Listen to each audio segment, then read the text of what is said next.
We're here with the Ohio Dominican men's basketball coach Dan Evans before the 2015-16 season here. Now, Coach, let's look back at last year. Down the stretch, you saw some improvement, won a few games, and were in a lot of close games. 10 of the 18 losses on the year were single digits. What does it do for your program when you sort of play better at the end of the year?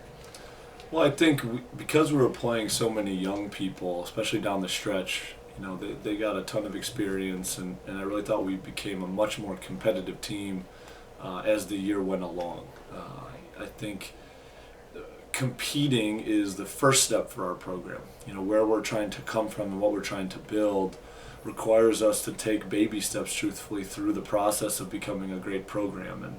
And one of those steps is to be able to compete on a nightly basis with the better teams in our league. And I think at times last year we did not do that, but as the year went along, we made huge strides in our ability to be competitive on a night-to-night basis.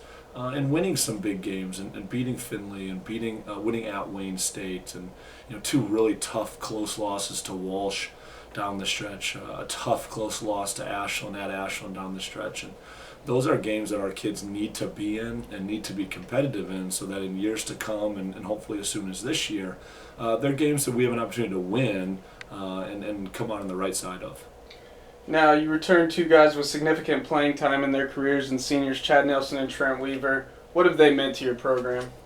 Well, both those guys had finished their freshman year when I arrived, and them, along with Jordan Cowgill, have been here through low points of the program, and I think really are experiencing some of the benefits of being a part of a program that is on the rise. And Chad and Trent certainly have got to play a ton of minutes, and Jordan has contributed in his time, but all of them have been huge leaders for our program and guys that have helped lead us the right direction. One thing that you encounter when you arrive at programs that maybe have fallen on harder times is there are a lot of changes that need to be made, and the players that are around need to embrace those changes. And all three of those guys have done a tremendous job, along with our fourth senior, Connor Don, who joined us a year ago. They're all tremendous leaders by example and are continuing to grow as vocal leaders for our program. Now, you sort of mentioned earlier the experience for the young players you've had. You had 4 sophomores a season ago, combined for 58 starts and play over 2,300 minutes. What sort of jump do you expect them to make this year?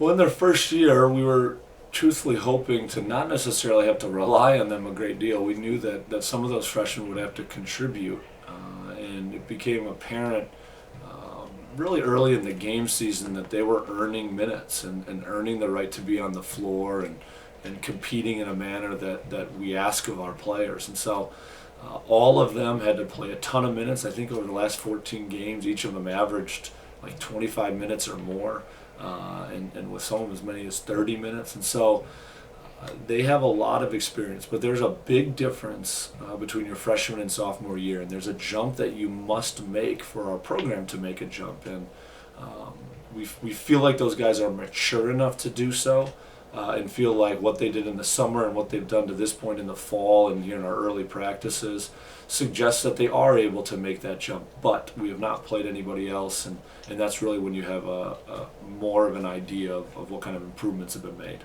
Now, sort of looking back at the past 2 recruiting classes, last year's and now this coming up year, recruiting-wise, there seems to be a lot of guys from Ohio, especially the Columbus area. Just how important is it to get some guys from the local area? Well, Columbus and Metro Columbus is our primary recruiting ground. If we could have our way, every one of our players would be from here. We think we're in a tremendous city with good basketball and a deep talent pool. And although that varies year to year, we do feel like we can infuse our program with talent on a consistent basis that's from Central Ohio and Columbus specifically. We've had some success in doing it, with Shamar and Ronnie and Michael De Leon from our first recruiting class. And this year, we were a little bit more varied throughout the state. We also have Alex Stevens, who's a redshirt freshman, we have Hassan Barons from Lyndon McKinley. And so we really do have a foundation of players from here. And we will continue to do our best to recruit the area. Will we always get all of our recruits from here? No, it's just not feasible. But we do feel like Central Ohio is really important, and Columbus as a city is very important to us in our program.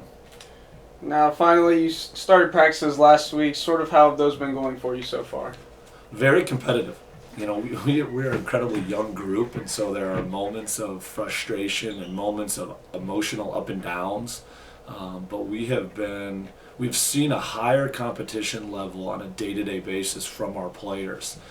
We have more size, we have more physicality, and I think, you know, some of our older guys are simultaneously reaping the benefits but also experiencing some of the frustration of just having more bodies that can compete with them and more bodies that can challenge them to do things right and do things well in order to be successful. And you know, guys like Chad Nelson and Trent Weaver and Jordan Cowgill are seeing that on a daily basis, and truthfully even our sophomores are seeing now that our freshmen are challenging them. You know, we have very competitive practice from among our perimeter players, and even though our bigs are generally pretty young, mostly freshmen, they are able to be physical and we're pretty athletic to compete with some of our older guys. And so we've been pleased to this point, but it's still really early. And if we do not continue to make strides, we'll fall behind. And that's just the nature of our league and the nature of our level. All right, head coach Dan Evans, good luck this year. Thank you.